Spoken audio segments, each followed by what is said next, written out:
김승희 보건복지부 장관 후보자에 대한 이야기를 좀 해봐야 될 것 같습니다. 상당히 좀 여러 불법적인 이야기들이 계속 거론되고 있죠. 뭐 정치자금법 위반이라든가 또는 심지어는 그 100세 모친을 컨테이너에 방치했다라는 이야기까지. 김승희 보건복지부 장관 후보자에 대한 이야기 좀 짧게 조명을 해보죠. 아시다시피 불공정의 끝판왕 정호영 보건복지부 장관 후보자가 가고 나서 또 다른 제 불공정의 끝판 여왕이라고 해야 될까요? 새로운 후보자가 또 지명이 됐죠. 근데 하필 또 지명된 사람 막말 정치인 또는 일베 정치인으로 지적을 받아왔던 김승희 전 의원이 후보로 지명이 됐죠. 어떠한 이유 때문에 후보로 지명됐는지 전 도무지 이해를 할 수 없는 후보입니다. 그런데 아니나 다를까 일베스러운 막말과 그 인성 뒤에 역시나 그에 걸맞는 불공정의 모습들이 있었던 건데 정말 끝도 없이 쏟아져 나옵니다. 그래서 그 관련된 내용을 좀 살펴보는 것으로 하죠. 일단 노컷뉴스의 단독 보도 보겠습니다. 단독 김승희 렌터카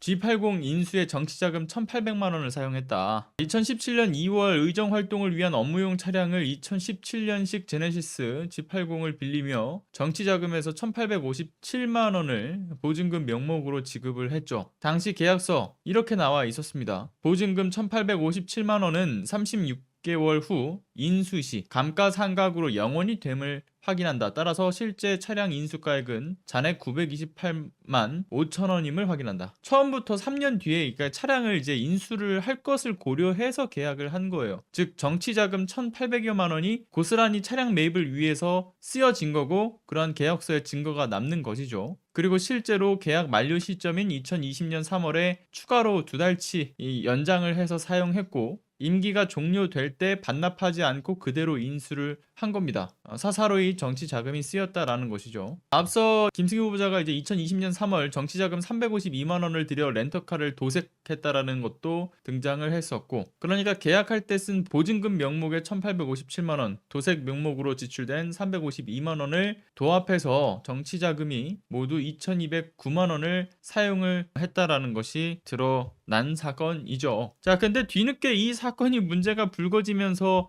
하는 이야기가 뭔지 아십니까? 김승희 후보자는 그 회계 담당자가 착오가 있었던 것 같다 라면서 회계 담당자한테 책임을 전가하고 있어요. 그리고 잘못 지출된 정치자금은 반납했다라고 이야기를 하고 있기는 한데 문제가 이것만 나온 게 아니지 않습니까? 상습적이죠, 상습적. 지난번 또 논란에 휩싸였던 정치자금법 사적 유용과 관련해서는 기사에서도 앞서 보셨지만 그 352만 원. 그러니까 남편의 차량 도색부터 뭐 타이어 교환, 배터리 교환, 뭐 엔진 오일도 갈고 뭐 미션 오일, 브레이크 오일, 뭐 파워 오일 이런 걸 죄다 그러니까 5만 가지 소모성 부품을 교환하고 수리를 받는데 쓴 비용으로 이 352만 원의 지출이 이뤄졌다라는 거 아니겠습니까? 근데 이게 다 어떤 돈이었냐?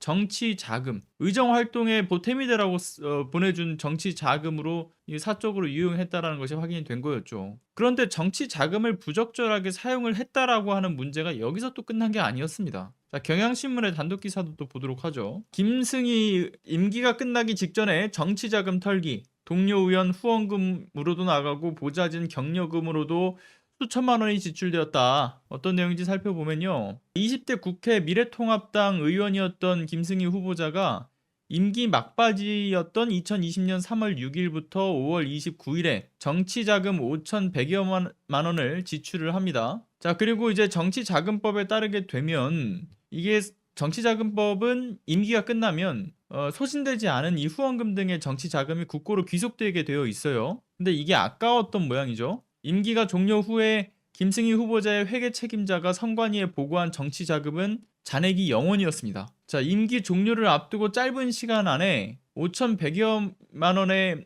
정치 자금이 있던 것을 다 털어낸 거죠. 그러면서 과도한 지출의 증거가 남게 된 겁니다. 자, 구체적인 사용 내역을 살펴보게 되면 보좌진으로 추정되는 인물들에게 입법 지원 격려금 명목으로 50만 원에서 100만 원씩 총 11번 808만 원이 지출됐고요. 그리고 참고로 이제 임기 중인 2016년 10월부터 2020년 5월까지 보좌진들에게 총 72건 3천만 원이 넘는 격려금이 지출된 바가 있는데 이러한 고액의 격려금이 상시적으로 지급되는 것은 매우 이례적인 일이다라는 것을 지적을 합니다. 물론 다른 의원실에서도 격려금을 지급하는 것은 종종 있는데 이러한 고액의 격려금을 계속해서 지급하는 것은 굉장히 이례적이라는 것을 이야기하는 거죠. 자, 의정활동 지원에 대한 격려금으로 보기에는 과다한 측면이 있다. 그리고 심지어 이런 식으로 지출되기도 합니다. 동료 의원들끼리 후원 품앗이를 했다. 2020년 4월 김 후보자 이 정치자금을 털어내기 위해서 전희경, 이미자, 김학용, 정우택 의원 등 당시 미래통합당 소속이던 동료 의원들에게 후원금으로 100만 원씩 총 400만 원을 지출합니다. 간담회 명목으로 이 3개월에서 5개월 사이 동안 지출된 정치자금이 무려 866만 9,560원이에요. 그리고 심지어 임기 막달인 5월에만 간담회를 무려 30차례를 연이어 열었죠. 심지어 이 사용 내역에서는 토요일 날 집 근처 한우집에서 33만 원어치 식사를 한 기록도 포함되어 있다라고 하는 겁니다. 의정활동 지원을 목적으로 국민이 기부한 소중한 후원금을 과다한 어떤 격려금, 고액의 회식 등으로 지출이 됐다는 것이고요. 복지부 인사청문회 준비단 관계자는 이런 얘기를 합니다. 정치자금 집행은 선거관리위원회의 정치자금 사용 지침과 사례들에 따라 허용 가능한 범위 내에서 집행됐다. 아무런 문제가 없다라는 식으로 이야기하고 있는 거죠. 전 참 대단하다고 봐요. 이게 그러니까 본인을 신뢰해서 기부를 한 이 국민들의 후원금을 임기가 끝나기 이전까지 영원으로 탈탈 털어먹기 위해 사사로이 지출했다라는 것에 이 문제가 분명히 제기된 거 아니겠습니까? 그럼에도 불구하고 그거 회계 담당자 실수예요 라고 이야기를 하지 않나. 그리고 앞서 정치자금법 을 좀 위반할 수 있을, 그러니까 사사로이 유용한 이러한 여러 또 다른 어떤 정황들에 대해서는 그거 법적으로 제한되는 내용이 없으니까 아무런 문제가 없다라는 식으로 이야기를 하고 있습니다. 적정하게 그 후원금이 사용되었는가에 대한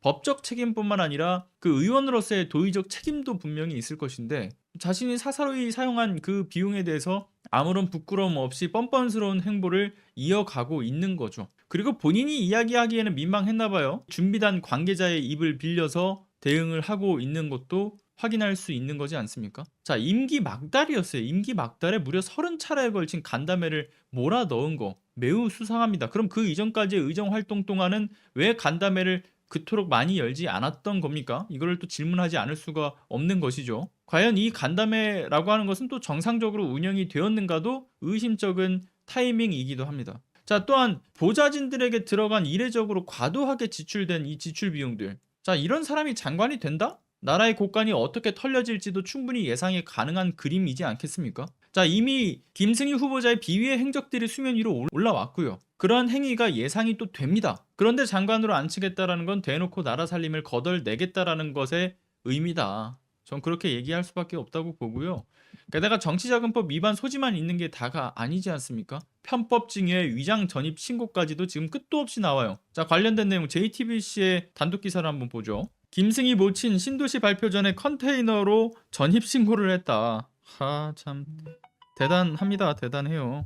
김승희 복지부 장관 후보자 어머니가 100세였던 지난해 6월에 자신의 주거지라며 남양주 왕숙지구에 전입신고를 했는데 거기 가보니까 컨테이너 박스 하나가 설치가 되어 있었더라는 겁니다. 전입신고를 하고 2달 뒤에 해당 지역이 3기 신도시 지구계획 승인이 발표되면서 주거 이전비 등을 보상받기 위한 편법으로 이러한 행위를 한 것으로 보여지죠.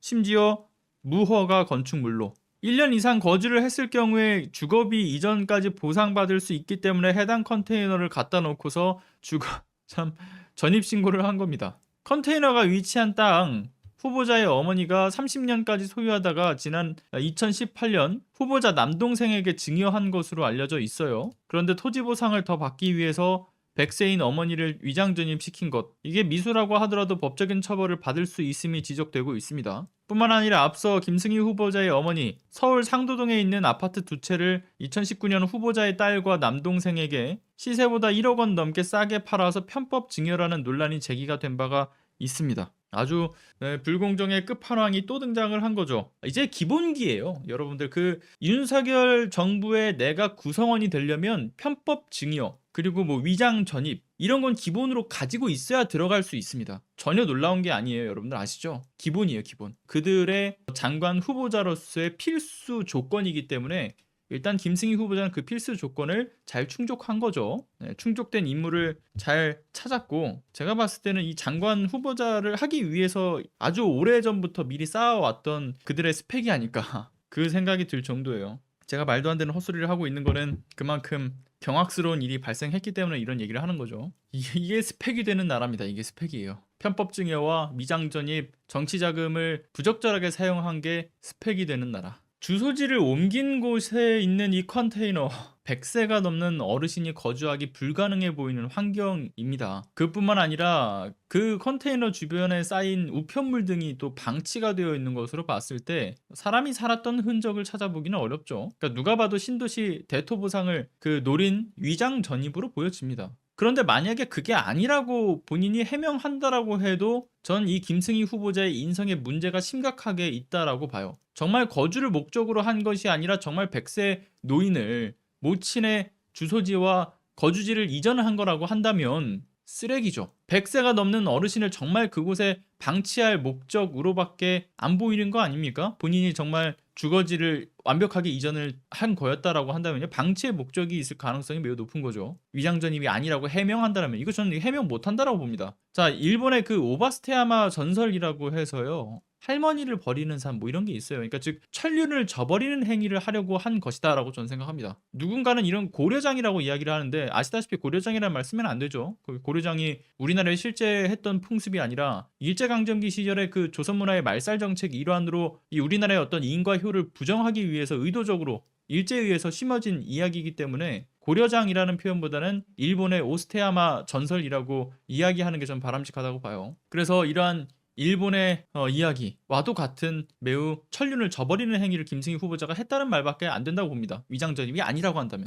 아무튼 종합적으로만 살펴보더라도 이미 김승희 후보자는 그 지난 그 미래통합당 국회의원 공천 심사에서 탈락했던 이유가 뭐였는지가 지금 충분하게 이해가 될 정도의 일들이 지금 벌어지고 있는 거예요. 중요한 것은 집권 여당인 국민의힘에서조차 이렇게 부적격 인물로 지적을 해서 탈락했던 인물이 윤석열 정부의 대통령에 의해서 장관 후보자로 지명이 된 것, 이 자체만으로 윤석열 정부의 공정과 상식은 부정당하는 거죠. 끼리끼리 참 잘들 논다 싶습니다. 저는 하나같이 정상적인 인물이 없는 윤석열 내각 구성원과 후보자들이다, 이렇게 평가하고 마치고요. 끝까지 시청해주신 시청자 여러분 진심으로 감사드립니다. 오늘 좋아요 눌러주시고 또 채팅창 활발하게 남겨주신 분들도 그렇고요. 또 후원해주신 분들까지도 정말 여러분들의 이 응원, 성원이 정말 큰 힘이 된다는 점 다시 한번 말씀드리면서 오늘 방송 마치겠습니다. 감사합니다.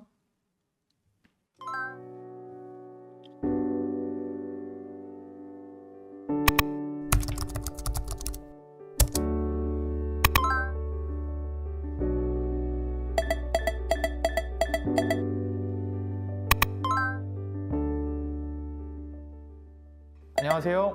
시사발전소 소장 한지입니다. 시사발전소는 진실을 찾는 민주언론으로서의 역할을 다하기 위해서 다양한 방법으로 활동을 이어나가고 있습니다.